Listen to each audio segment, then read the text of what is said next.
enquanto nós vamos dando entrada, nós, como tu sabes, Tiago, nós aguardamos sempre aqui uns 5 minutinhos que as pessoas começam a entrar, demora aqui um bocado de tempo. E então posso-vos contar uma história que me aconteceu, é uma história real. Eu estava em gabinete, não é? E portanto, vi uma pessoa e coloquei as agulhas, normalmente, da acupuntura. Entretanto, deixei a pessoa confortável e saí do gabinete.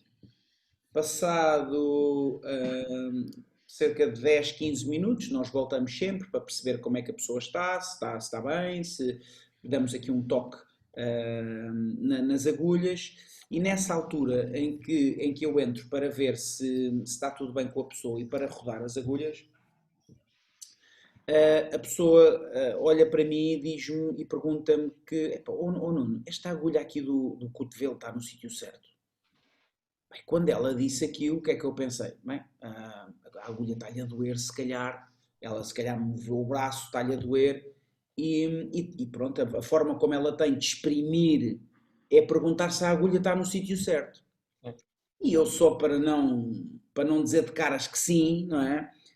Fiz assim o gesto de olhar para conferir, para depois então dizer que estava tudo bem, que se calhar foi ela que mexeu o braço. Só que quando faço esse gesto, verifico que a agulha está para aí 2 dedos fora do sítio. E pá, aquilo fiquei aqui num. Pá, realmente você tem razão, não sei o que é que aconteceu, mas efetivamente esta agulha está. Eu peço-lhe imensa desculpa. E a senhora diz: não, não, não, não. É que o telefone tocou e eu tentei picar para agarrar o telefone. E entretanto a agulha caiu. Eu agarrei e pronto, achei que era mais ou menos aqui e coloquei a agulha. Portanto, eu já não digo nada, tu estás a dizer isso, eu já não digo nada, não é?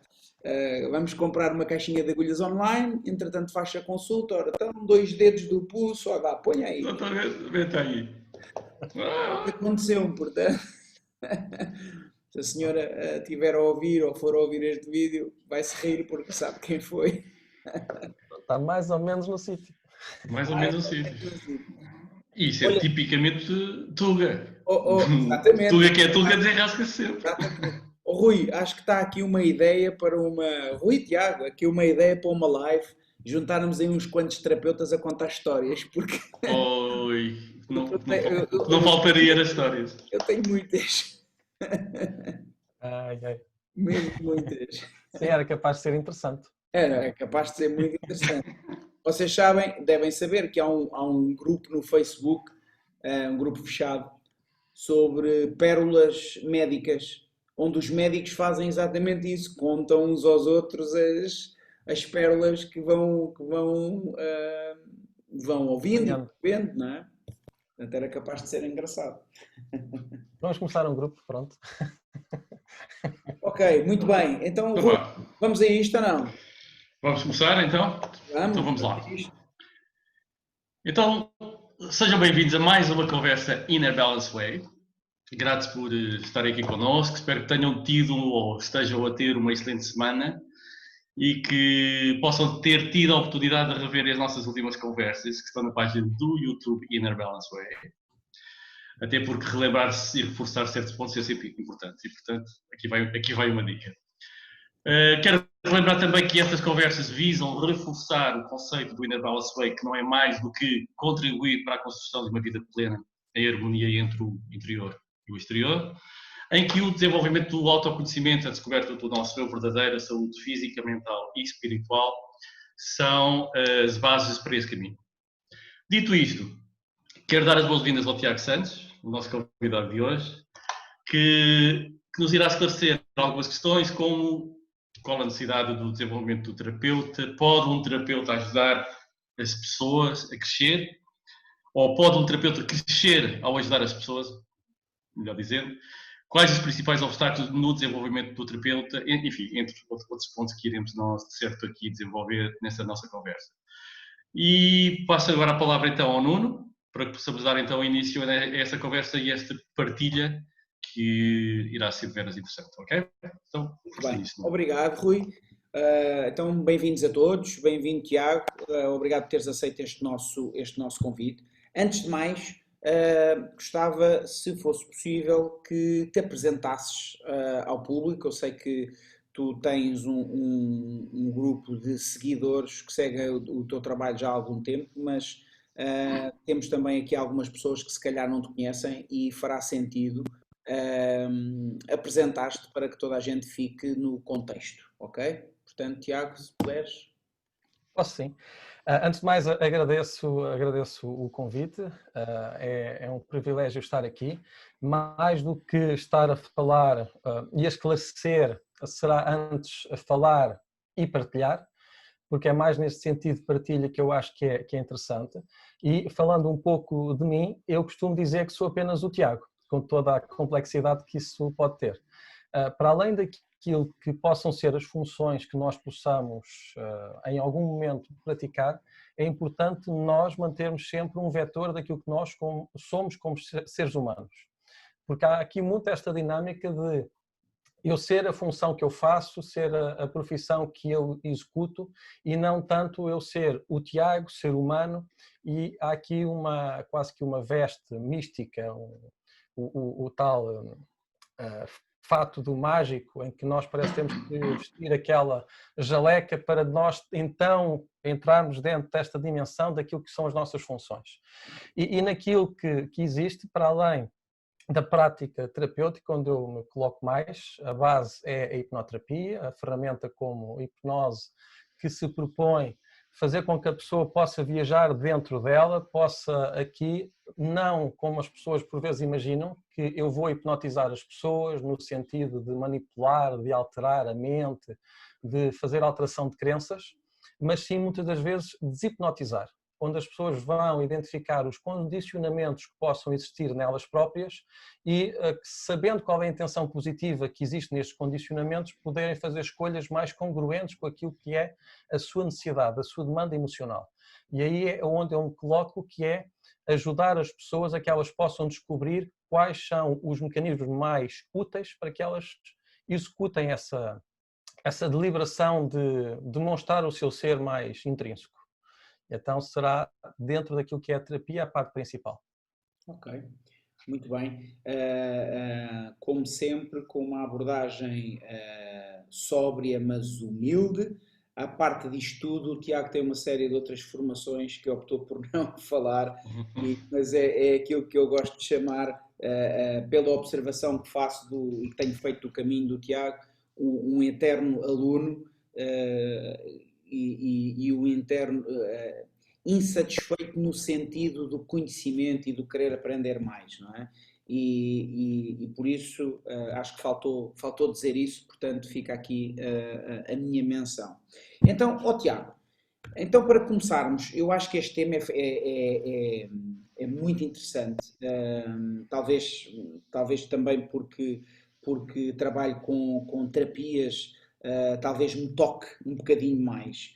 Mas efetivamente eu acho que este tema é muito interessante, porque nós estamos sempre a ver as coisas do ponto de vista digamos, do utilizador, do utente, do paciente, e raramente a não ser em fóruns específicos e profissionais, fora esses contextos, normalmente não se fala abertamente desta parte do terapeuta. Mas pronto, mas antes de entrarmos para aí e para que tenhamos todos uma mesma linguagem, quando tu falas em desenvolvimento pessoal, o que é que isso quer dizer para ti? Ou seja, antes de passarmos para a dimensão do terapeuta, o que é que esta conjugação de palavras, desenvolvimento pessoal, no teu entendimento, o que é que nós queremos dizer com isto?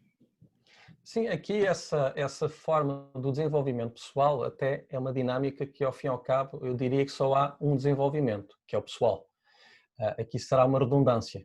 Qualquer pessoa, quando nasce, já não vai para aquilo que seria o estado natural, mas nasce e é introduzido naquilo que é um estado artificial, uma circunstância que já vem herdado. Pai, mãe, a família mais próxima, depois os amigos, e é o nós descobrirmos, depois de todo o ruído, depois de todos os condicionalismos que nós fomos ao longo da nossa vida sendo colocados, descobrir, para além dessa primeira forma que nós chamamos o nosso ser, o nosso eu, descobrir de que maneira é que, o que é que eu sou para além de tudo isso, o que é que eu sou para além de todo o ruído da sociedade, de todas as imposições, de todas as demandas, de todas as necessidades que eu fui exposto ao longo da minha vida. E então nesse desenvolvimento será aquilo que é eu conseguir afastar todas as dinâmicas que vão para além daquilo que é a minha própria necessidade, mas eu fazê-lo de forma que não tenha que prejudicar os outros desnecessariamente. E há aqui sempre uma circunstância, por vezes na adolescência, que há esta questão de eu testar os limites, de ter que quebrar as regras, de não respeitar as leis. E há uma forma de poder, respeitando as leis, respeitando as regras, de poder testar na mesma os limites e ainda assim descobrir quem nós somos. Então o desenvolvimento pessoal, no meu entendimento, seria o poder descobrir a forma de cada um, sem afetar os outros desnecessariamente, de poder se descobrir a si próprio, da forma que possa fruir mais aquilo que ele chama o seu ser, sem que seja as funções. E então seria nesse ponto principal que eu colocaria. Ok? Então, agarrando no que tu estás a dizer, o desenvolvimento pessoal acaba por ser, e eu concordo contigo em tudo aquilo que tu estás a dizer, portanto, acaba por ser uma limpeza, acaba por ser mais uma descoberta do que propriamente eu estar no ponto A e vou-me desenvolvendo e evoluindo até chegar ao ponto B. É mais uma limpeza de todos os filtros que nos vão sendo incutidos consciente e inconscientemente, até tu descobrires o eu que tu estás a falar intrínseco ou inato. É isto? Sim. Sim, porque aqui deixa-me dar assim este exemplo. Quando alguém compra um terreno e que tem espaço para fazer um jardim, a tendência é ir ao centro de jardinagem e comprar todas as árvores porque elas todas são bonitas. E vai preencher todo esse espaço com árvores. Vai preencher esse espaço com o máximo de conseguir, árvores, plantas, tudo. Quando depois vai notando, vai desenvolvendo esse jardim, vai retirando árvores, mudando de sítio. E aqui é mesmo dessa dinâmica que é tudo que está no nosso jardim, nós irmos tirando aquilo que é o excesso, que depois na prática, na realidade, apenas nos está a servir como obstáculo, a servir como desculpa. E aqui muito do trabalho que é necessário é que as pessoas ultrapassem a circunstância da desculpa, sabendo que qualquer desculpa é como nós tendo um telheiro. Qualquer desculpa é como se fosse uma telha que tem uma trave, tem um barrote e que serve por um motivo, está lá por uma razão. E há muito esta questão do terapeuta, por vezes, apontar o dedo ao outro e dizer tira isso, que isso não faz qualquer sentido. E aqui é a dinâmica de saber primeiro o terapeuta o que é que ele teve de tirar, que é excesso, que é ruído, que muitas das vezes começa com a vontade de querer ajudar o outro. Quanto muito deve ser uma vontade castrada, onde não há o prazer do ajudar, o prazer de ser denominado o curador, o salvador. E quando a pessoa faz pura e simplesmente porque isso é a missão dele, aí sim ele está nesse ponto em que o jardim tem apenas aquilo que é o suficiente, nem mais nem menos, no lugar certo, na hora exata. Então é esse também o convite que depois pode ser feito àquele que procura um equilíbrio, que é o dele, não é o do terapeuta. Então é nesta dinâmica sim que cada um tem que ver o que é que possa estar em excesso ou em defeito, não é? E procurando sempre, que é um trabalho que eu penso que nunca acaba. No dia que acabar, acho que se deve aplicar que é morto aos 30, sepultado aos 60. Então, agarrando naquilo que tu estás a dizer, e já estás aqui a responder a esta primeira pergunta que nós queríamos colocar, mas se calhar podemos abordar aqui um bocadinho mais, que é a necessidade de desenvolvimento pessoal de qualquer terapeuta. Ou seja, está muito no conceito de sociedade que nós vivemos hoje. Portanto, eu faço uma formação, 2, 3, tenho a certificação, mas a certificação muitas vezes não é sinónimo de qualificação. Exato. E esta nossa primeira pergunta era efetivamente essa. Qual é que tu achas que é a necessidade do desenvolvimento pessoal no terapeuta? Porque tu tocaste aí em pontos muito importantes, nomeadamente o terapeuta não ter uma posição neutra e tentar ele próprio, um bocadinho, mal comparando, mas um bocadinho como os pais tentam projetar nos filhos, não é? Noutra dimensão, mas o terapeuta às vezes tentar projetar no seu utente, no seu paciente, na pessoa que está ali à frente, aquilo que foi o seu caminho, aquilo que é a sua verdade. E novamente aqui, não sei se concordas comigo, baralha-se muitas vezes forma com conteúdo, não é? Porque a forma que foi, que funcionou para mim enquanto terapeuta, pode não ser a forma como funcionou, que vai funcionar para os meus pacientes. O que eu preciso entender é o conteúdo e depois deixar que os meus pacientes descubram o seu próprio conteúdo. Será isto? Sim, aqui eu colocaria, utilizando o que tu estás a dizer, nós podemos apresentar o conceito e deixar que o utente, o paciente, o cliente, a pessoa que está à nossa frente, desenvolver a matriz.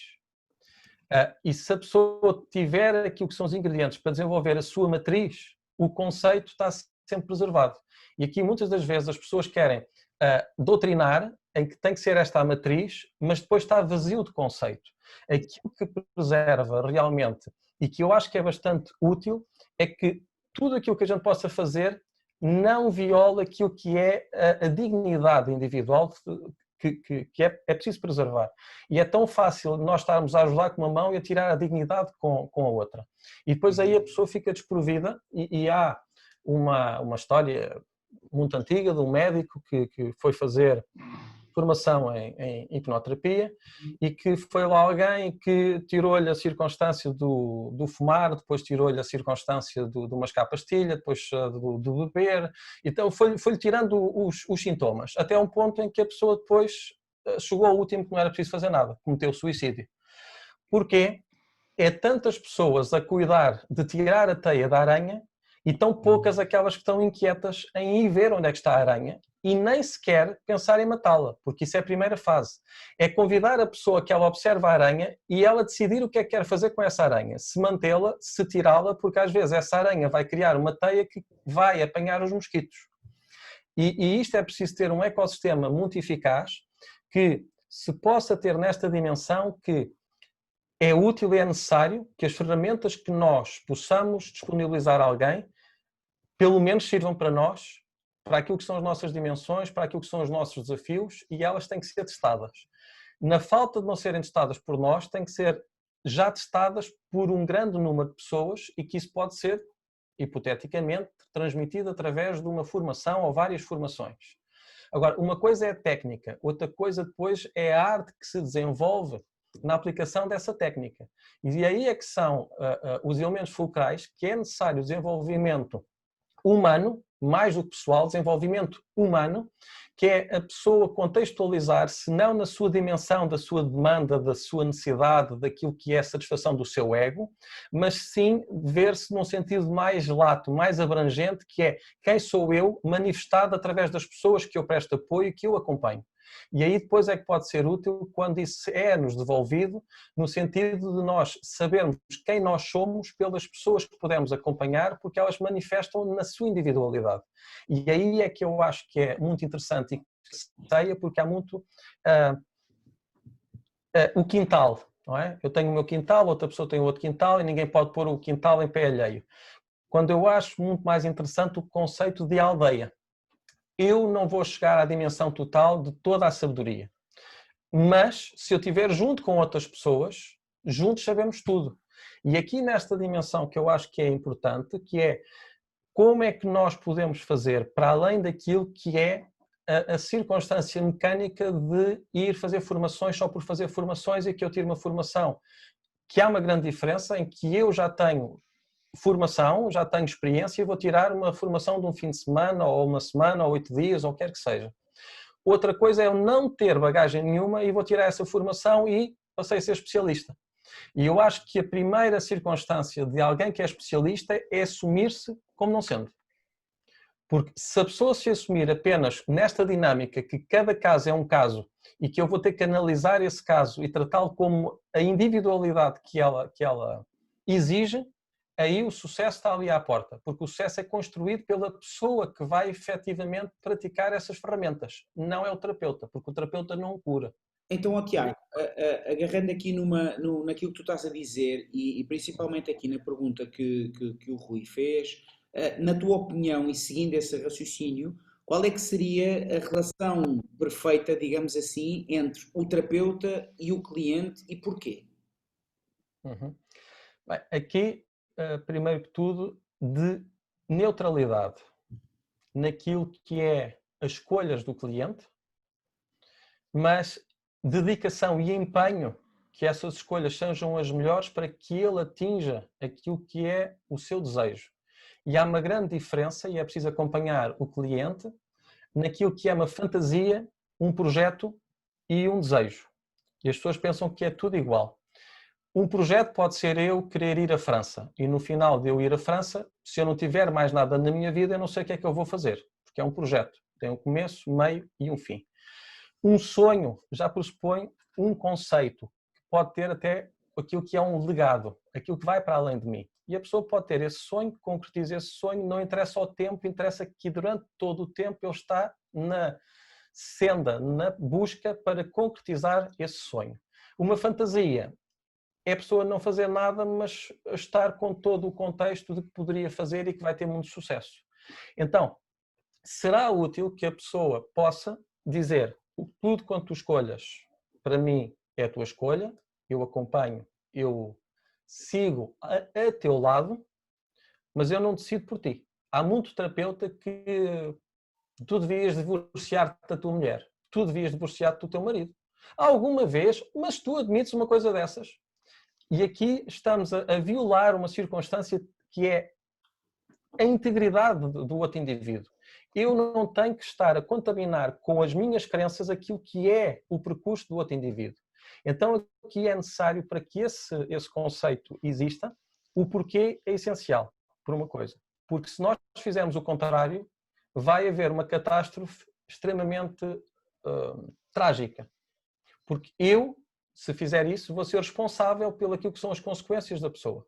Porque eu é que decidi por ela, eu é que manipulei, eu é que induzi, e aqui é preciso ter uma precaução enorme para não induzir, porque é tão fácil induzir. É tão fácil, por vezes, colocar uma palavra que muda todo o contexto daquilo que a pessoa vai interpretar e vai chamar verdade naquele momento. Então, o porquê é nós não sermos responsáveis pelas consequências que possam vir a acontecer àquela pessoa.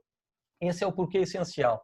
E também existe um outro porquê, porque se nós nos colocamos dentro desta tarefa, que é dar este apoio, que eu saiba, e colocando aqui este exemplo, um farol não sai do sítio onde está. E está sempre no mesmo sítio, sempre a girar, seja dia, seja noite, e faz sempre a mesma função. Tal como um para-raios, está sempre no mesmo sítio e não vai ver um cafezinho ali na esquina porque está cansado. E é esta a dimensão que é preciso para o cliente, ou sujeito, como se quiser aqui chamar, saber que há alguém que não muda de opinião só porque lhe deu jeito e vai ali agora, porque eu vou fazer ali uma formação no fim de semana e eu vou mudar todos os conceitos fundamentais daquilo que eu estava a propor porque foi fazer uma formação. Então é preciso haver coerência, congruência, haver também uma capacidade de permanecer durante o tempo necessário para que a mudança que a pessoa está a operar ocorra. E mudanças normalmente sustentadas em realidades efetivas, congruentes, não são de um dia para o outro, tal como não foi aquilo que fez com que a condição negativa onde a pessoa possa estar hoje não foi construída em 2, 3 horas. Então é nesta dinâmica que é preciso mantermos no nosso lugar o tempo suficiente para que a pessoa tenha como certo aquilo que nós estamos a dizer que são ferramentas que funcionam. Se nós não fizermos isso, eu não sei se as pessoas querem ser responsáveis pelas consequências. Eu não. Uhum. Ok. Obrigado, Tiago. Eu quando coloquei, digamos, essa questão de, bom, tu já respondeste, já respondeste a muita coisa, mas tu referiste mais o papel do terapeuta, mais do que a relação com o, digamos, o cliente. O papel do terapeuta, eu assino, digamos, por baixo. Acho que tudo aquilo que tu disseste faz todo o sentido. Mas eu queria que tu falasses um pouco mais sobre a relação digamos, a terapeuta-cliente. Porque, por exemplo, eu já falei com alguns colegas, onde uns dizem que devem ser digamos, criador das soluções, outros devem ser espectador, deixando que o cliente sozinho encontre as suas próprias soluções, outros fazem aqui um mix. Eu gostava de saber como é que tu te sentes e como é que tu achas que deve ser. Claro que cada caso é um caso, não é? Sim. Mas, pronto, aqui mas de um ponto de vista... A gente aqui teria, se for a metodologia do coaching, aqui impõe-se que é perguntas. E uma coisa é mentoria, outra coisa é coaching. Claro. Se for uma mentoria, pressupõe-se que o mentor já tenha experiência naquela área e que vai passar à outra pessoa o saber fazer, e isso, a pessoa responsabiliza-se de alguma maneira que, se a pessoa fizer daquela forma, vai ter aqueles resultados, com maior ou menor proximidade. A nível do coaching, já será uma circunstância em que a pessoa vai fazer passar por um processo que ela vai descobrir e, aqui sabendo, possa ter ou não já a meta. Se tiver a meta, tem que ser segundo uma realidade. Se não tiver essa meta, por uma outra.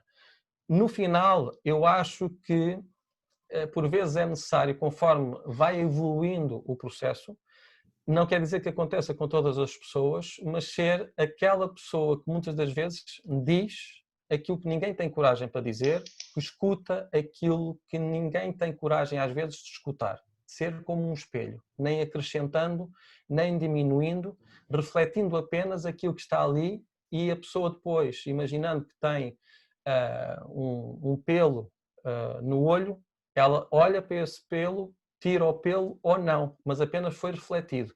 E eu acho que esta é mais do que ser um amigo, mais do que ser alguém que é neutro, que interfere ou não interfere, alguém que reflete. Uhum. E alguém que, para refletir, primeiro tem que receber, sendo como quase um eco do passado. Então será refletir aquilo que é a realidade que naquele momento se apresenta. Uhum. Ok, obrigado. Muito bem. Então, diz-me uma coisa, não querendo ser parcial, tendo em conta a conversa toda que nós estamos a fazer, mas vou fazer a pergunta e, bom, eu ia dizer aqui uma coisa, mas eu estou realmente curioso pela tua resposta. No teu entender e na tua experiência, pode efetivamente o terapeuta crescer pessoalmente na sua individualidade pelo facto de ser terapeuta, pelo facto de experienciar a partilha, o cuidar dos outros, o ser influenciado até ao ponto que deixar com as histórias, com as experiências, com aquilo que vai recebendo e refletindo, como tu estás a dizer, mas que individualmente, eu não vou falar em compaixão nem em empatia, porque não é tanto por aí, mas nós vamos ouvindo histórias, vamos vivendo momentaneamente as vivências das pessoas que vão passando por nós. Até que ponto é que isto pode ser benéfico e porquê? Eu penso que é inevitável, é mesmo necessário ser benéfico, a não ser que a pessoa fosse colocada ali numa postura de ser insensível. Muitas histórias que eu vejo, que eu sinto a dor, sinto o desalento, a mágoa, o desespero, a desorientação e tantos outros adjetivos que nós podíamos aqui colocar, e que a primeira realidade é que, primeiro, sinto-me abençoado por poder sempre dar alguma ferramenta, ter alguma dinâmica que possa fazer com que a pessoa interrompa esse ciclo. E ser uma luz que a própria pessoa produz. E isso é uma circunstância que me faz depois essa sede, essa vontade de querer, que é para que eu tenha esta postura, continuo a ter, que é, venha quem vier, eu tenho que estar preparado, seja para aquilo que for. Naquilo que não tiver, eu vou ser o primeiro a admitir, a dizer, olha, até aqui vamos estar, para aqui acho que é melhor o meu colega ou esta dimensão. E aí eu sou o primeiro, se for esse o caso, a admitir as minhas limitações, mas trabalho afincadamente para que isso não aconteça. Então, esse é logo um dos primeiros vetores, ainda sem escutar ninguém, que me motiva a procurar o meu desenvolvimento pessoal, buscando mais fontes, novas percepções, novas formas de expor, de comunicar, para que eu possa criar mais rapport, ter mais empatia, não pelo outro, mas por mim, para que eu consiga atingir aquela dimensão. Depois há uma outra vertente que acontece que, em vez de eu estar a lamber as minhas feridas, perante as circunstâncias que eu, como ser humano, também sinto, quantas vezes eu vejo noutras pessoas a ferramenta que eu vou, é a mesma, a ferramenta é a mesma, e que eu não estava a conseguir aplicar em mim, e que aquela pessoa, eu estou a comunicar a ferramenta e dizer, olha, desta maneira, e que eu, quando vejo essa pessoa aplicar isso na prática e vejo o resultado nela, eu já sabia, mas isso faz com que eu ainda ganhe mais força, ganhe mais alento para que eu aplique nela e que potencie essa ferramenta. Então, na próxima vez que eu vou falar nessa ferramenta, é a experiência da pessoa que a aplicou, que eu bebi, que eu absorvi, junto com a experiência que eu englobei em mim, e então já não é a mesma coisa, eu já não vou ser a mesma pessoa. E então é essa circunstância desse impacto que é extremamente importante, que é a responsabilidade de nós procurarmos cada vez mais saberes, não conhecimento, saberes, porque o conhecimento, isso aí a gente vai ao Dr. Google e tem aí muita coisa disponível.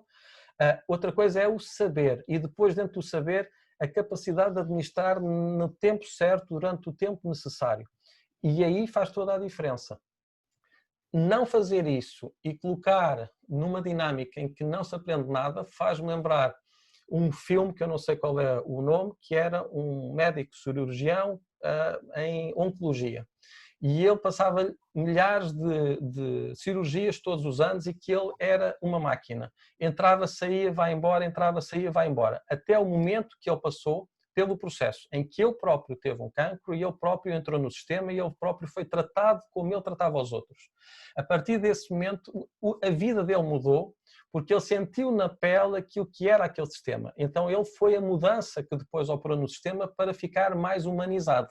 E há muitas pessoas, às vezes, que têm um vetor financeiro e que a vida lhes corre mal e como correu mal, que der o rei que eu vou aqui fazer aquilo ou aquilo outro. Está bem, é lícito até certo ponto que nós quisermos analisar, já seria mais uma análise filosófica, se a pessoa se deixa morrer, se vai fazer e que pode ter valências para isso. Mas eu acho que é necessário mais do que isso, é necessário nós estarmos efetivamente focados e concentrados que uma vida humana, se nós temos o risco de perder, nem que seja uma oportunidade, podemos perder o mundo inteiro, porque nós a seguir podemos não conseguir nos recuperar para ajudar seja mais quem for. Então nós temos que ser muito rigorosos para que cada pessoa que vem direto ou indiretamente à nossa mão seja considerado como o bem mais precioso e tratado com a maior honra possível, como se fosse e é o diamante mais precioso. Nós cuidamos e levamos ao sítio certo e estamos tranquilos, ou então não sei se a seguir existirá terapeuta para cuidar de mais alguém. Tu falaste de um ponto aí que me parece extremamente interessante, que é o facto dos utentes, pacientes, clientes, o que quer que seja, inconscientemente acharem que quando procuram o terapeuta, aquele terapeuta naquela área em que ele opera tem que ser perfeito na sua vida pessoal. Uhum.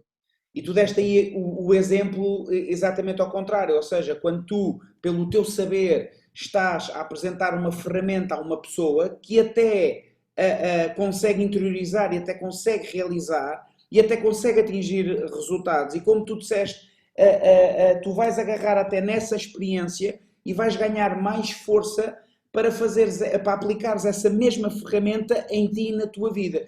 E isto é uma dimensão que tu, eu, Rui, que todos os terapeutas por esse mundo fora já experienciaram, mas que se pensarmos, e eu não sei se já foste confrontado com isso, mas eu já fui confrontado N vezes, tipo, eu entrar em gabinete, por exemplo, e estar a fazer um movimento qualquer e dizer que, epá, hoje tenho que ter aqui cuidado que dói-me o ombro.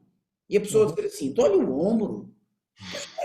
Assim não lhe dói nada. Assim como não dói nada? Como não dói? Então, a mim é que me dói o ombro, eu estou aqui para você me tratar, como é que lhe dói o ombro assim? E esta dimensão, inconscientemente, pois as pessoas refletirem, compreendem, não é? Mas inconscientemente existe muito isto. E esse ponto que tu fizeste é brutal.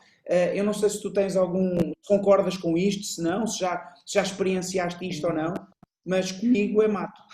Sim, vê, estas circunstâncias, hum, eu acho que isto não é achar, isto é mesmo, a gente às vezes diz isto, achar, é aquelas bengalas que às vezes, enfim, são boas para nós pensarmos. Há uma dinâmica que é muito importante e que humaniza e que, se nós nos permitirmos, como terapeutas, vivemos nesta dimensão humana, só vamos ser beneficiados até pelo próprio resultado que os utentes vão ter.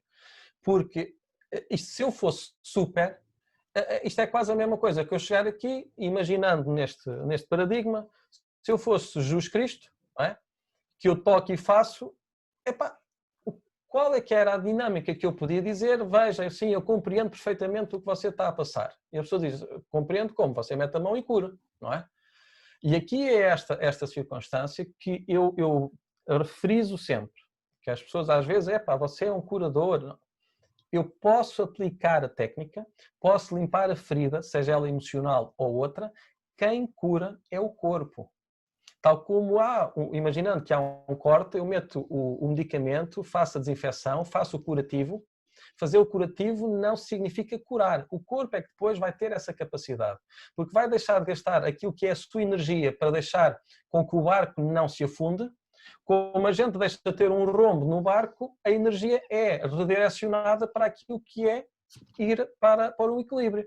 E a maior parte das pessoas acha que tem que pôr o chapéu do mago, a capa do feiticeiro, quando nós só temos é que fazer uma coisa muito simples. É o que eu costumo dizer sempre. Eu sou o Tiago. Com toda a complexidade que isso pode ter, que é certo que tem complexidade, mas todos nós temos essa complexidade, porque eu não sou aquilo que eu faço. Aquilo que eu faço é uma coisa. Aquilo que eu sou é outra completamente diferente. Mas aquilo que eu faço depende daquilo que eu sou. E se eu for uma pessoa que estou ligado aos meus sentimentos, às minhas dimensões, e que eu próprio sou o primeiro a dizer, olha, tudo bem, eu podia marcar mais sessões, mas agora eu vou marcar uma sessão para uma pessoa muito especial, Tiago dos Santos. E isto é a sessão do Tiago dos Santos. Vou fazer o que eu acho, às vezes dormir, que as pessoas dizem, o que é que eu posso tomar para ficar melhor de saúde? Dorme. É um dos melhores curativos que há na vida, não é? E às vezes é preciso a pessoa fazer uma cura do sono e às vezes sou eu o primeiro a fazer isso. E que eu depois posso dizer, por que não? Não é? Mal não faz. Mas pelo menos aquilo que você está a repetir, uma coisa é certa. Se você continuar a repetir, garanto-lhe que a 99% você vai ter o mesmo resultado. E então é esta dinâmica que é preciso nós sermos, e qualquer terapeuta eu convido sempre para ser uma alma humana, mas isto já dizia Jung, não é? Domina todas as técnicas, sabe todas as ferramentas, mas quando estiveres com outra pessoa, ser uma alma humana com outra alma humana. Claro que isto depois cai numa dinâmica, que é uma frase bonita de dizer, mas difícil de concretizar. Porque a pessoa colocar-se à frente de outro ser humano e dizer que eu sou um ser humano igual a si, com as minhas dimensões, com as minhas fraquezas, com as minhas, o que quer que seja, aí é que é desafio, porque aí nós estamos a pôr, uma coisa é técnica e eu confio na técnica, eu confio no sistema e eu vou adaptar a técnica e o sistema àquela pessoa, mas ela depois vai ter que fazer o resto. E às vezes há aquela circunstância do mago, estala o dedo, 20 anos que você andou a construir esta realidade, 5 minutos ou menos está ultrapassado. Quer dizer, não é? Acho que isso nem a própria pessoa iria acreditar e eu tenho casos disso que a recuperação foi tão rápida que lhes custou mais, demorou mais tempo a contextualizar aquilo que foi o bom do que propriamente a pessoa obter o bom. Portanto, não é? Rui, houve ali uma frase que eu vi que tu queres colocar alguma questão? Agora já me passou, mas há bocadinho era para intervir, só depois não fiz. Mas há uma coisa que eu estou curioso já agora. Tiago, quando tu falas com as pessoas pela primeira vez, o que é que tu lhes dizes? em que é que nós podemos ser úteis nesta sessão, o que é que quer atingir, o que é que quer concretizar. Pronto, mas quando as pessoas vão ter contigo, elas vão com uma expectativa, certo? Sim. Pronto, Sim, é natural. É natural que as pessoas eu vou falar com o Tiago, ou porque foi recomendado, ou sim, porque viu as coisas que tu fazes, e sim. estão naquela expectativa. E tu acabaste de enumerar uma série de coisas que eu acho muito bem, não é? Acho muito bem que... Agora, será que tu dizes isso às pessoas? Eu estou a dizer isso, sabes porquê? Porque eu digo logo na primeira sessão. Eu logo na primeira sessão eu esclareço às pessoas de que eu não lhes vou dar soluções nenhumas. Aliás, eu não tenho nenhuma solução para lhes dar. E se eles esperam que eu vou resolver qualquer tipo de problema deles, eu não sou a pessoa certa. Uhum. E eu digo isso logo na primeira sessão. E há pessoas que, quando me ouvem estar a dizer isso, ficam a olhar para mim como quer dizer paro. Quer dizer, paro porque é assim, mas está aqui a Isso armar eu tinha aqui. que dizer que é o teu mapa, não é? Falando assim. Mas pronto, mas como é que tu te sentes com isto? Tu achas que isso faz algum sentido? É benéfico? Vamos ver. Poderia Aqui, ajudar a pessoa a entrar logo no tal registro de que, ok, as soluções estão em mim,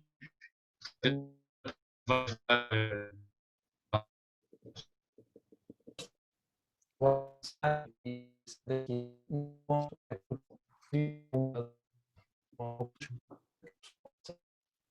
se for o caso que a pessoa venha já para uma hipnose, porque já sabe que há aquelas perguntas, aquelas dúvidas, os 6 clássicos. A partir daí, eu gosto muito de fazer um exercício que é escutar. A pessoa já vem com uma necessidade de poder falar, de poder fazer, verter aquilo que tem dentro dela, que a ocupa. E isso é logo uma oportunidade para que eu possa fazer uma anamnese sem a estar a fazer, ao fim e ao cabo, sem fazer essa entrevista. As formas que ela usa, as expressões, os tiques, a dicção, a articulação, todas essas dinâmicas, se a pessoa generaliza, não generaliza, tudo isso para mim eu vou logo ter numa dinâmica de começar a integrar. E ao integrar depois há perguntas que eu vou fazendo, integrando aquilo que a pessoa já me apresentou. E como eu integro já essa comunicação, claro que depois há aquela história do visual, do auditivo, do sinestésico, que nós vamos aqui vendo. Mais importante do que dizer quem eu sou, o que é que eu faço e o que é que eu posso ou não fazer, é eu escutar a dimensão que a pessoa possa ter, ainda que eu concorde com aquilo que tu estás a dizer, que isso eu tenho mentalmente em mim. Tenho essa presença. E eu acho que isso, de alguma forma, cria também em mim uma neutralidade suficiente que se nota através daquilo que são as expressões, a postura e tudo mais, que aquilo que a pessoa pode observar. Mas de maneira a não perturbar aquilo que também é um aliado muito forte, que é o efeito placebo. O poder da crença é fundamental. E aqui é essencial que, se alguém vier até mim, se fizer parte da crença e que a pessoa diz eu tenho que passar por um tratamento aversivo, ainda que eu não concordo que o tratamento aversivo possa ser o suficiente para deixar de fumar, porque o fumar é ultrapassar uma aversão, porque não conheço até agora ninguém que pôs o cigarro na boca e epá, que sensação maravilhosa nos meus pulmões. Nunca vi até hoje, portanto, a pessoa ultrapassou uma aversão, eu estar a fazer um tratamento aversivo para deixar o tabaco não vai ser duradouro, diria eu, pela experiência que eu tenho e por aquilo que também se vai vendo e se vai estudando. Mas se a pessoa achar que é nesse sentido, pois muito bem. Aqui é essencial que eu acompanhe. E aqui é mais o facto de eu acompanhar aquilo que a pessoa tem, daquilo que a pessoa apresenta, do que aquilo que eu possa logo, à primeira instância, estar a dizer, fazer uma declaração de interesses. Não quer dizer que eu não possa fazer em algum momento. Se eu achar que está a ir além daquilo que é útil e que é subjetivo, será a minha percepção, para aquilo que é o percurso, o que é o processo em curso. Aí sim eu posso fazer essa declaração de interesse, essa exposição, mas será sempre mais em esclarecer a pessoa, atenuar algum medo, algum receio e colocar a pessoa à vontade e totalmente estar focado. Não tirar notas, não estar focado em mais nada a não ser na pessoa, naquilo que ela está a dizer, em tudo quanto ela exprime, desde a palavra, a forma da palavra, posicionamento, tudo. se quisermos ir até depois para a circunstância energética, podemos ir, que é bastante importante. Ok. Ok. Não sei se respondi. Sim. Não, é assim, abordagens há imensas e há várias formas de abordarmos cada tema e digamos, em cada caso. É evidente que tudo aquilo que tu disseste faz todo o sentido, como é óbvio, não é? Portanto, nós estamos ali para receber, para depois podermos então ajudar aquela pessoa a encontrar então o caminho, a solução, o que quer que seja. E não interferirmos nesse caminho que essa pessoa, na prática, ela já o sabe, ela não tem essa consciência. Não é? E, portanto, esse trabalho é o trabalho que nós fazemos. Eu apenas só disse isso porquê? Porque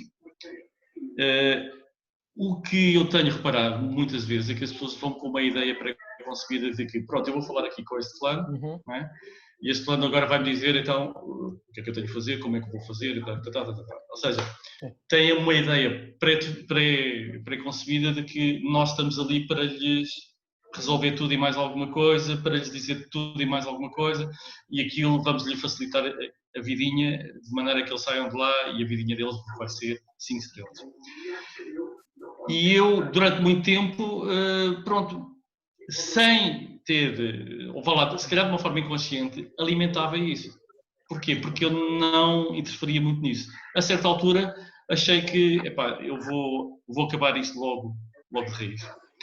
Portanto, como eu digo, a minha sessão zero, a minha primeira sessão, que é gratuita, e há de ser sempre gratuita, porque logo aí a pessoa vai tomar uma decisão se quer continuar ou não. Não é? E eu esclareço logo então todos esses pontos. Porque, pronto, eu acredito que todas as pessoas têm soluções dentro dela, têm todos os recursos necessários para conseguirem alcançar aquilo que desejam alcançar, e eu vou ser um facilitador, vá lá ao fim ao cabo, para que isso possa ocorrer. Mas pronto, essa minha estratégia ou essa minha abordagem hoje vai nesse sentido porque, epá, tem-me ajudado e tem ajudado muito as pessoas, porque quando elas entram no processo, já entram a 200%. Não há aquele período de, ok, tudo bem, vamos lá ver como é que isto é. Por isso é que a minha primeira sessão é muito, ou quando eu digo sessão, o primeiro contacto que eu tenho com a pessoa é muito, às vezes eu digo próprio, às vezes eu digo a mim próprio, às vezes sou um bocadinho agressivo demais. Mas é com a intenção mesmo. Aqui, eu compreendo o que tu estás a dizer e concordo. Outra questão é alimentar. E uma das circunstâncias que eu não alimento é isto que já vai sendo conhecido em mim, que é o ser só o Tiago.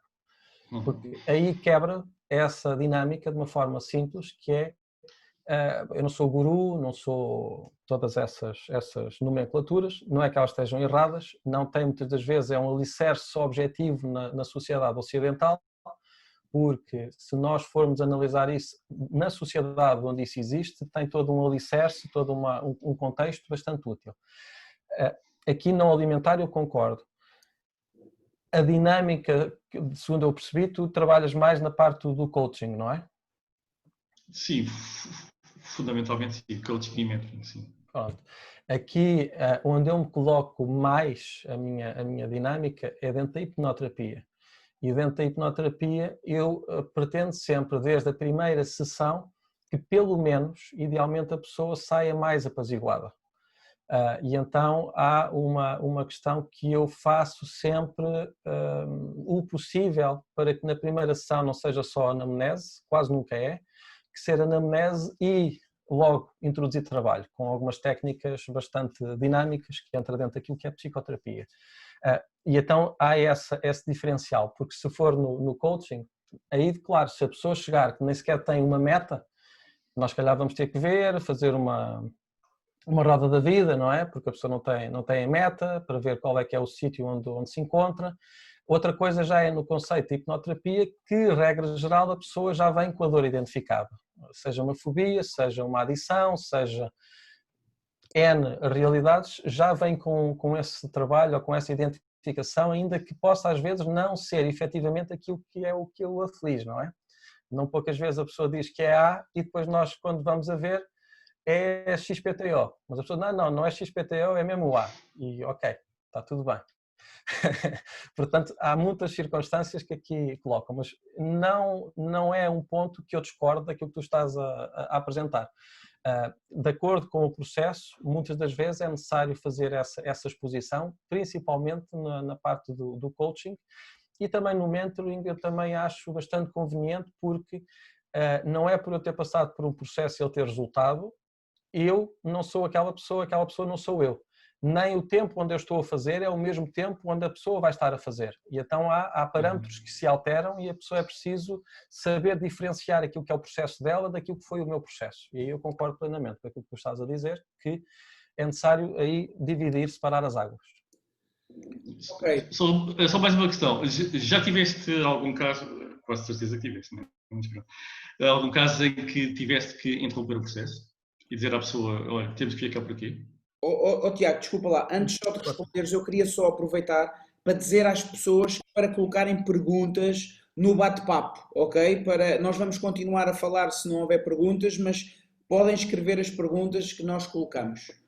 Peço desculpa, Rui. Assim, isso é uma circunstância que nunca fiz e foi um desafio que eu coloquei a mim próprio. Nunca fiz, nunca interrompi. Porque aí eu fiz um exercício de fazer a pergunta: porque é que eu tenho necessidade de interromper esse processo? É pela outra pessoa ou por mim próprio? E aí eu sempre fiz um exercício de colocar nesta dimensão: se veio até mim este processo, eu vou levá-lo até ao limite das minhas forças, e no momento que se demonstrar realmente que eu não consiga avançar e dar mais um passo e que estagnamos, aí sim, daria esse passo. Nunca senti nessa dimensão, principalmente porque eu coloco sempre nas pessoas, sempre esta dimensão. É sempre a responsabilidade de continuar da pessoa. Se ela quiser interromper em algum momento, a responsabilidade é da pessoa, está sempre a tempo de o poder fazer. Mas nunca serei eu a dizer, eu interrompo, a não ser que acontecesse essa realidade de eu achar que estava completamente estagnado. E houve momentos em que eu estava quase a chegar a esse momento de estagnação, em que eu estava mesmo a dizer, eu no final desta sessão vou dizer, vamos ficar por aqui, e deu-se aquele momento de eureka. E aí sempre me ensinou que assim, empurra um pouco mais, resiste um pouco mais, não cedas à tentação de ficar aquém, de não seguir, de não sair fora da tua zona de conforto. Avança mais um pouco. Porque há sempre este momento, às vezes, quando eu estava mesmo a querer saltar fora, e que houve aquele momento que foi uau, e que a vida da pessoa aí, o processo desenrolou. Portanto, nunca houve assim essa dinâmica. Ok. Então, Tiago, não sei se estás a ler a pergunta, está aqui uma pergunta do Marcelo. A hipnoterapia. Exatamente. Portanto, a hipnoterapia é a aplicação da ferramenta que é de hipnose clínica. E essa hipnose clínica são um conjunto de técnicas, de ferramentas que permitem fazer aqui um elemento muito simples. Nós estamos em consciência, nós estamos numa dinâmica que temos um fator crítico. Então a ferramenta hipnose vai fazer baixar o fator crítico para que nós possamos aceder e ficar em down e nós não termos esse fator a perturbar, a dizer o que é certo, o que é errado. E vai fazer com que a pessoa possa fazer uma análise daquilo que são as suas imagens, daquilo que são as suas memórias, mais concretamente aquilo que são as metáforas que foram estabelecidas em relação à realidade que a pessoa entende como verdade, que é sempre uma percepção. Então, esta é a forma que pode ser mais clássica, diretiva, com transe, em que há uma indução e que a pessoa vai ficar naquilo que é observável como se estivesse a dormir. Na realidade não está.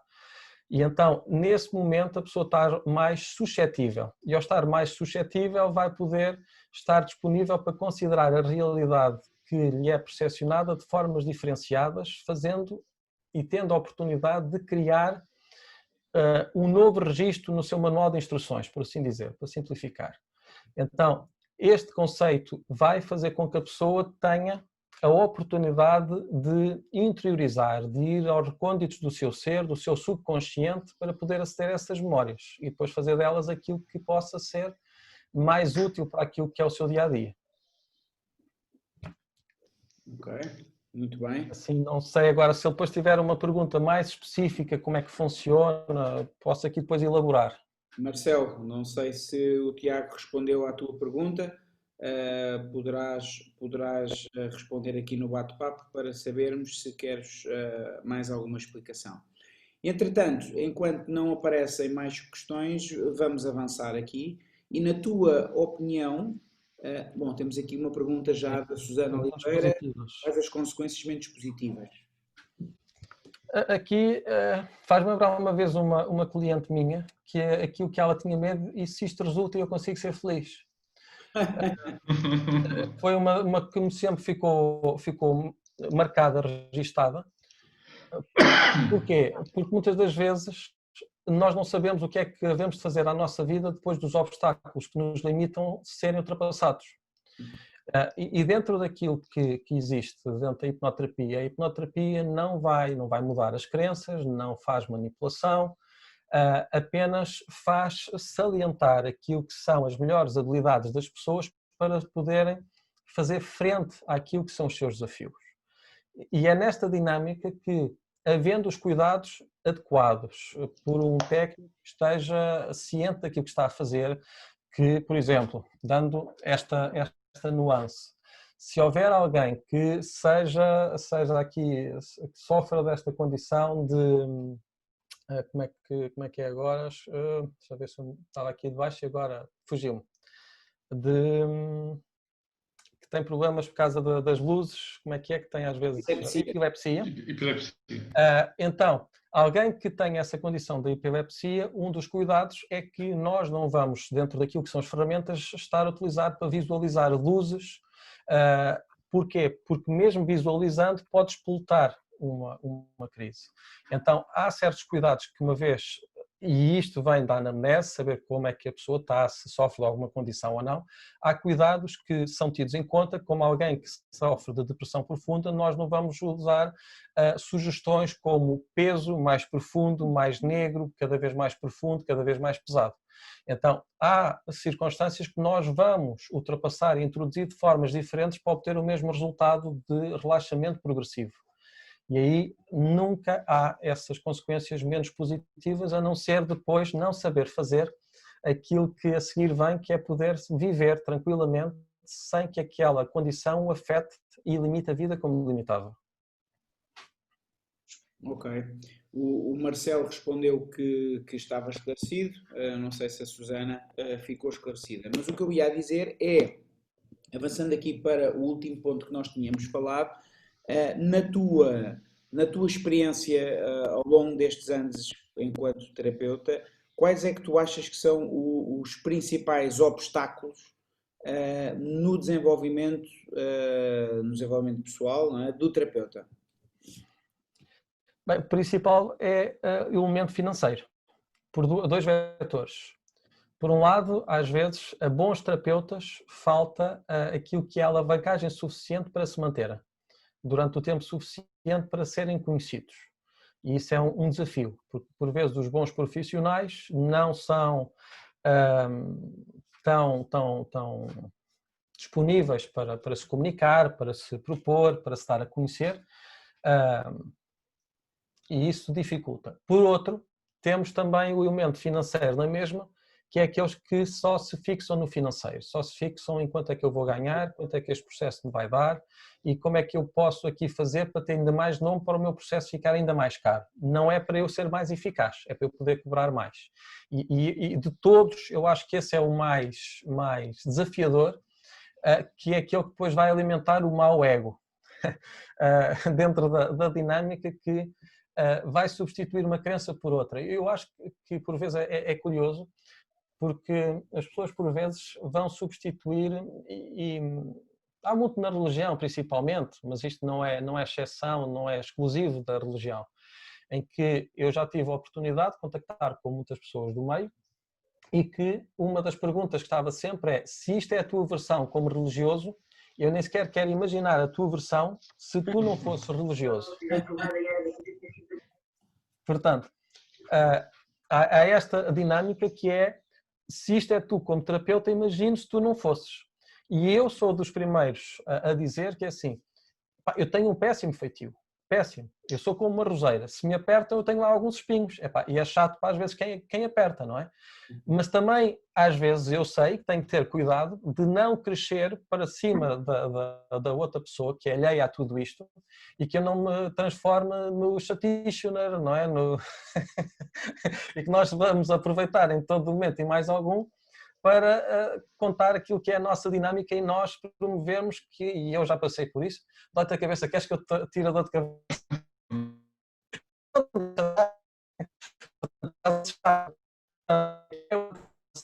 Movimento pessoal, que é a pessoa também saber que por ter uma ferramenta não quer dizer que todas as pessoas já estejam disponíveis e preparadas para receber essa ferramenta, pois por vezes aquilo que a pessoa tem como condição que o aflige é aquilo que é necessário para o seu próprio desenvolvimento.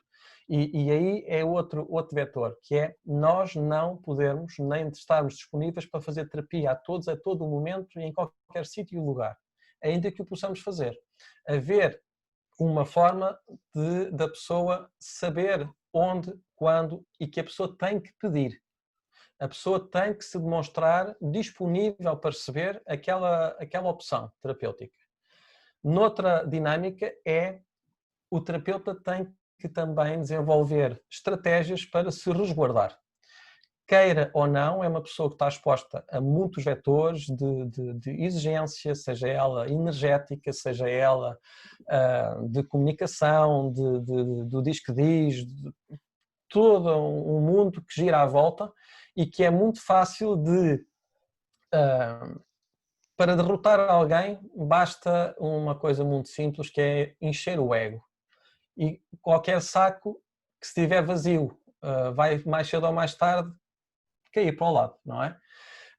E aqui é continuar a exercitar aquilo que é um desafio bastante útil, que é exercitar a versão de ser apenas aquele ser humano com as suas dimensões, com as suas capacidades, mas que é um ser humano, que tem as suas limitações, que tem os seus desafios e que também tem os seus dias maus. E aí é necessário que a pessoa se possa resguardar. Então estes são os fatores que eu acho mais primordiais: não morrer pela falta de recursos, também não se perder por recursos a mais, na altura que possa não ser a ideal, resguardar-se perante aquilo que é a exigência e as circunstâncias de ser terapeuta, mas também não estar a ser terapeuta em qualquer sítio e em qualquer lugar, porque depois está sempre a trabalhar, nem nas festas está salvo, não é? E esses aqui seriam aqueles que eu destacava, não é? Porque isto é aquela coisa que eu tenho aqui uma dor, e é fácil às vezes, isto. Só que aqui, assim, uma coisa é atenuar a dor naquele momento, outra coisa é depois resolver efetivamente a questão. E eu já fiz, atenuei, depois a pessoa disse: está bem, no próximo fim de semana não vou porque já não me dei. E a gente depois fica ali um bocado às vezes chateado porque diz: epá, então... Portanto, seriam assim os pontos que eu destacava. Olha, diz-me uma coisa, qual é que foi o momento que te levou a decidir a fazeres aquilo que tu fazes hoje? Olha, é simples. Se nós quisermos aqui colocar, podemos aqui pôr isto de diversos paradigmas. Se for pelo paradigma judaico-cristão, Deus chegou a uma altura que diz: tu ainda és teimoso o suficiente, queres mais dificuldades na vida ou vais para aquilo que tens que fazer? Portanto, isto é ir para o sítio onde se está bem e onde o facto de ter uma opinião, de falar, e falar de viva voz, de ser alguém que diz coisas, mas fundamentadas, que é tida como normal. E durante muitos anos eu lutei, ganhando dinheiro, porque tinha essa convicção que eu quero fazer exclusivamente isto era mesmo, eu quero exclusivamente esta parte terapêutica. Eu ganho zero, não preciso, não quero, tenho total liberdade, faço os processos que eu quero, quando quero, com quem eu quero, ponto final. E não é assim que funciona na prática. É preciso haver um elemento de troca, um elemento que proteja a dignidade da pessoa que faz o processo. E esse é um dos pontos primordiais daquilo que é o valor de troca que se faz em relação a um processo ou uma sessão.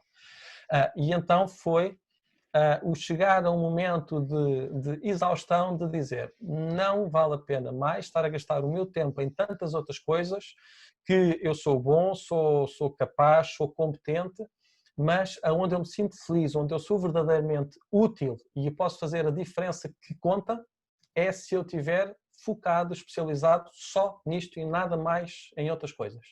E então é esse o elemento de ter ouvido Deus a dizer, fica aí no teu canto.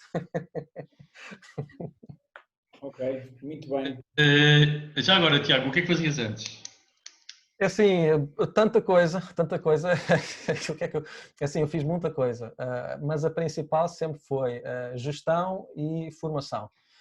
E como é gestão e formação, havia muito fator emocional, o fator de integração, o fator de relacionamento interpessoal, e como o meu pai já vem desta área, ele vem de uma circunstância de formação em teologia, e sempre foi esta dinâmica de fazer o bem ao próximo. Eu sempre cresci, sempre vivi nesta dinâmica de fazer bem ao próximo, de realizar, de concretizar. E então sempre foi gerir projetos, iniciar projetos, uns pessoais, outros por conta de outrem, mas havia sempre este elemento da formação, este elemento da gestão emocional. E inevitavelmente eu estava sempre a braços com estas circunstâncias de fazer estes processos terapêuticos, só que às vezes era de uma forma informal, com este desafio inerente. E então é dentro dessa dinâmica, mas sempre foi gestão, sempre gestão emocional, formação, sempre nessa dinâmica.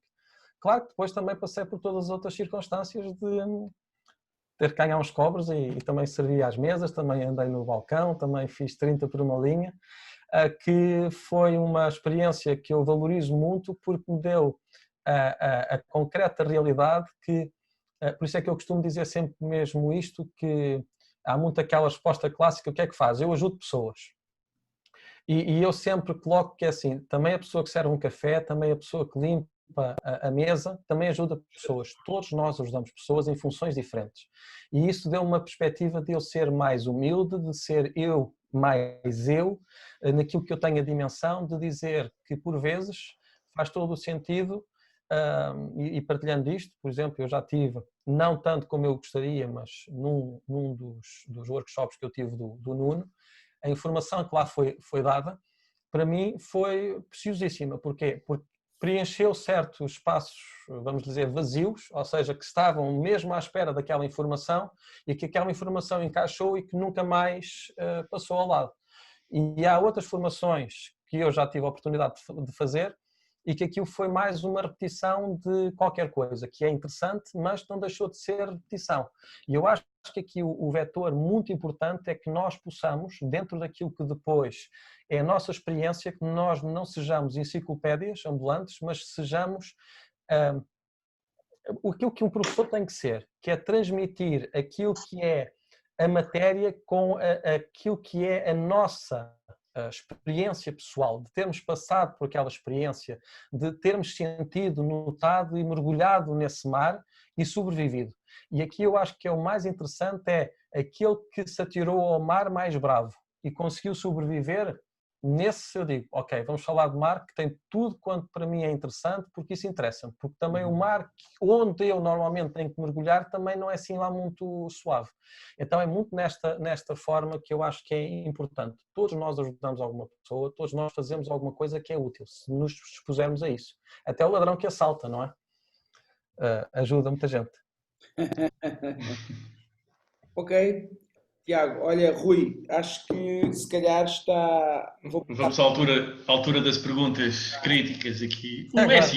Eu tenho estado aqui a ver, não há mais perguntas. O Tiago já se tem de cor, Já, porque ele já ouviu isso uma por acaso não. Por acaso não sei mesmo. Eu agora, por causa disso, vou inverter aqui a hora. Não, estou. Força, inverte.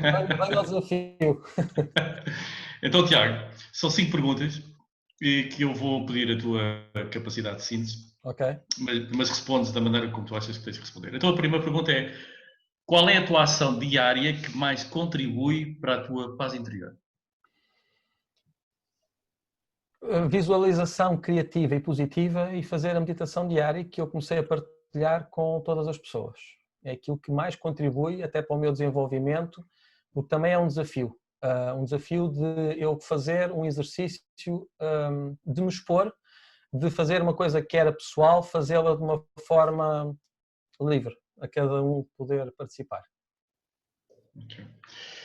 O que é que te leva a dizer que o que estás a fazer é o correto?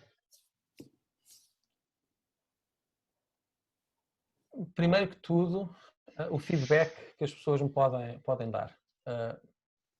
Claro que depois esse feedback é filtrado e há sempre esta constante que eu coloco que entre aquilo que eu acerto e aquilo que eu falho, naquilo que é a minha expectativa, eu posso sempre corrigir o que está mal e melhorar o que está bem.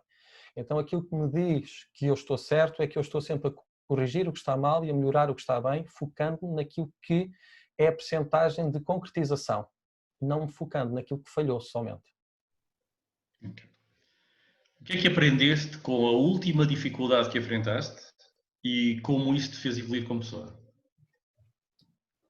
Vale sempre a pena. Há uma frase, não fui eu que vi, foi-me transmitida pelo meu pai, que era de um senhor que começou em Lisboa por fazer baldes e que ele depois chegou a uma altura da vida dele que tinha uma fábrica com muitos pavilhões que fazia todas as peças e mais algumas imaginárias e que ele lá tinha uma frase que grandes homens devem à grandeza da sua vida às tremendas dificuldades que tiveram que vencer. Querer é poder. E sempre foi uma frase que me ficou que, além do querer é vencer, é a resiliência, a persistência, que faz com que nós possamos chegar aonde nós temos de chegar. Uma pequena história. As abelhas normalmente são facilmente dizimadas por uma vespa. E não há nada que elas possam fazer a não ser unirem-se em volta da vespa e começarem a vibrar, e chega a um ponto em que a vespa morre assada, por assim dizer, porque as abelhas aguentam, suportam apenas 1 grau a mais que a vespa. Uhum. E às vezes é só eu aprender que hoje eu suportei 1 grau a mais. Okay, muito bem. Qual o acontecimento na tua vida que mais contribuiu para o teu sucesso atual? Todos os projetos que falharam, todas as dificuldades que vieram até mim, se formam num único movimento que me trouxeram até aqui. Porque tudo falhou, eu estou aqui e ainda bem que falhou.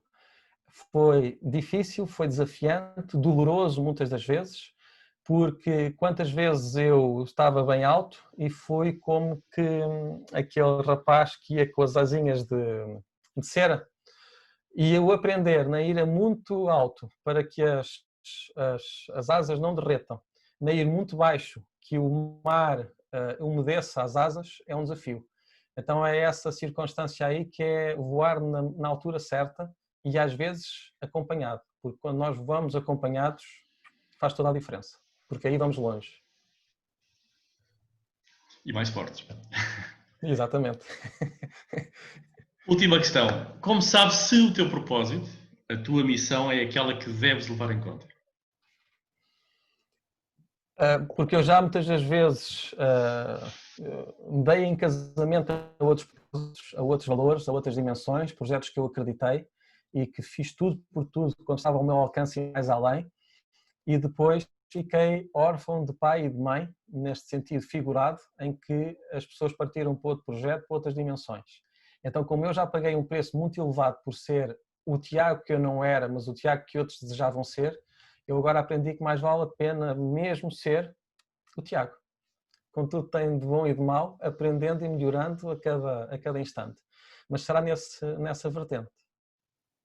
Ok. Pronto, superaste aqui as perguntas. Prova superada. Prova-se superar, exatamente.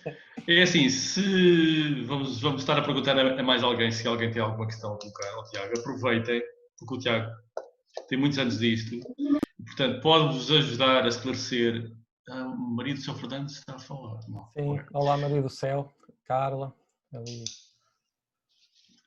Portanto, aproveitem esta oportunidade, que o Tiago terá com certeza todo o prazer em vos responder. Uhum. E mesmo que não tenham o prazer, eu vou responder na mesma. Exatamente. Olha, é importante isto. É que muitas das vezes as pessoas só estão nesta dinâmica daquilo que dá prazer. E às vezes eu já tenho descoberto que nas perguntas às vezes mais inesperadas nós encontramos um valor maior, porque eu não conheço nenhuma ostra que tenha produzido uma pérola sem ter lá uma coisinha no meio, não é? Uma sujidade, uma imperfeição, uma areia. Exatamente. Uhum. Enquanto esperamos para ver se efetivamente há mais alguma questão ou não, ou se podemos encerrar por aqui a nossa conversa, eu quero recuperar uma coisa que tu disseste anteriormente e que depois eu deixei passar porque a conversa foi fluindo. Uma das coisas que caracteriza a conversa contigo é este trato simples e esta fluidez com que tu tens de passar de assunto para assunto. Que era, se pudesses elaborar um bocadinho mais a tua opinião sobre a diferença do conhecimento e o saber. Deixa-me, assim, através desta dinâmica. O conhecimento será nós lermos num livro aquilo que é um caldo verde. E dentro desse caldo verde nós sabemos o que é que leva, como é que tem todas essas dimensões da própria receita.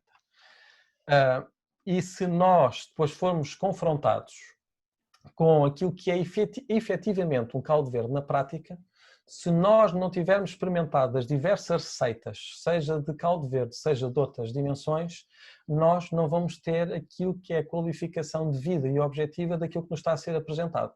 Houve uma vez que alguém me perguntou o que é que era um bife Wellington e qual é que era a diferença entre um bife Wellington e um bife à portuguesa. Como é óbvio, eu elaborei, dei para ali uns saltos, mas para quem estava do outro lado, e depois eu descobri isso porque eu logo fui ver o que é que era isso, não é? Porque a pessoa queria provar um ponto. E uma das circunstâncias mais óbvias é que o bife Wellington tem uma capa feita com massa, como é que se chama? Massa folhada. E aqui é esta a dimensão que, se nós não saborearmos, se nós não passarmos, experimentarmos, não vamos ter as dimensões de todos os cambiantes daquilo que é uma realidade. Então é fácil de nós sermos conhecedores, ou seja, de estarmos munidos sobre aquilo que tudo intelectualmente pode ser disponibilizado, mas facilmente ludibriados naquilo que é a prática de qualquer pessoa que está habituada rotineiramente a fazer aquilo dia após dia. E aqui é esta a dinâmica que é: o sábio é aquele que consegue entrar e sair, seja de onde for. Até aquele que entra dentro de um tubo que só tem um lado de entrada e outro lado de saída, se for sábio, só basta transformar o lado de entrada, passa a ser a sua própria saída. E aquele que é conhecedor, muitas das vezes só está habituado a ir da esquerda para a direita, numa forma muito cartesiana. E aqui o sábio é aquele que sabe que vai correr mal e que vai munir-se de todas as nuances, de todas as realidades, para que quando correr mal, mesmo ele fazendo já para evitar, quando correr mal, ele vai ter 3 ou 4 saídas como o coelho. Então o sábio é aquele que vai ter disponíveis mais do que uma só solução, ou princípios de solução. Ok, muito bem. É aquele que experimentou, que passou por todas as agruras da vida e que não se limitou a passar pela floresta apenas vendo uma árvore. Não, foi ver se essa árvore realmente estava lá e se estava em que tipo de terreno, se era argila, se era arenoso. Muito bem. E de preferência faz a sua construção sobre a rocha firme e não sobre a areia movediça que se move de acordo com a contingência do vento. Olha, tens uma mensagem da Carla. Na prática é passar da teoria à prática, não é? Ahm, sim, mas deixa-me aqui agarrar no que tu estás a dizer. Estando na prática, não esquecendo da teoria. Para que quando Claro. transmita esse conhecimento, seja alguém que possa ser diametralmente o garante dos níveis da verdade. E alguém sábio é aquele que é detentor de todos os níveis da verdade e que a vai transmitir ao outro da maneira que ele vai estando preparado. Ok. Ok. Muito bem, tens aqui uma mensagem da Carla que também podes ler. Foi um gosto ouvi-los, nada a acrescentar. O Tiago expôs muito bem do que vive e como vive, com humildade e profissionalismo, bem-aja. Obrigado. Pronto, Bem, também tenho aqui a Maria do Céu Fernandes, que mandou aqui algumas mensagens privadas. Creio que ela pensava que estava a escrever para ti. Portanto, eu vou manter o sigilo escolhido pela Maria do Céu e depois vou-te reencaminhar as mensagens, ok? está certo. Obrigado. Bem. Rui, queres fazer mais alguma pergunta? Vamos dar por concluído, já passa da hora, já Sim, passa 20 já minutos. passa. Exatamente. Não, pronto, agradecer ao Tiago, agradecer esta oportunidade de podermos a partilhar mais conhecimento, mais sabedoria também sobre uma área que é muito importante nós podermos esclarecer também quem nos está a ouvir, como é que cada um de nós também sente a atividade em si e como é que as pessoas também podem olhar, digamos, para ela, não é? Não com aquela ideia pré-definida de que isto é assim ou é assado. Cada um de nós é um ser diferente, é como tu dizes, tu és o Tiago, eu sou o Rui, o Nuno é o Nuno, e cada um de nós tem as suas mais-valias, as suas capacidades e competências que vão com certeza ajudar cada uma das pessoas. E como também tu disseste, todos juntos iremos com certeza ajudar a construirmos um mundo melhor, não é?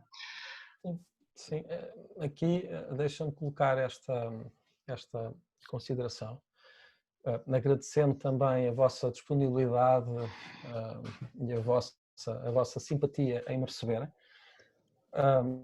E a oportunidade é muito útil. E também aqui, acho que eu não falei, suponho eu, sobre isto e que agora me lembrei e que eu acho que é muito importante naquilo que é o desenvolvimento pessoal do terapeuta, que é fazer um exercício de partilha com outros terapeutas.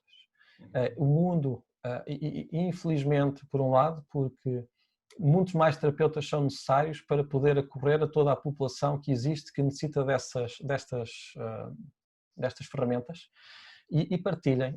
Em vez de ficarem fechados sobre vós próprios, em vez de ficarem nesta dinâmica de defesa do indefensável, tenham sempre em atenção que vocês podem não saber sobre o mundo, mas o mundo sabe sobre vocês.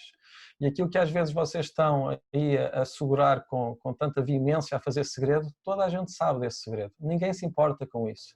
Toda a gente sabe que o Rui existe, toda a gente sabe que existe tantas outras pessoas e que eu próprio nestas dinâmicas tenho feito. Por exemplo, ainda no dia convidei pessoas para lives que são da mesma área e tudo mais, que eu parto deste princípio que quanto mais exposição, quanto mais partilha houver, menos medo, menos receio, menos misticismo vai haver e mais pessoas vão estar disponíveis para poder fazer uma coisa tão simples. A dor dizem que é inevitável, mas o sofrimento é opcional.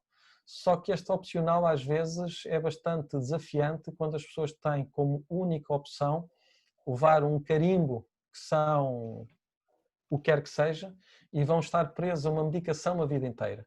Porque estas terapias podem não ser resolvidas, podem não resolver as questões que afligem as pessoas de forma mais instantânea ou imediata, mas sei que ao fazer de forma paulatina conseguem concretizar uma realidade muito mais útil para a vida das pessoas e que elas não desligam o chip. E às vezes desligar o chip é que é mais dramático.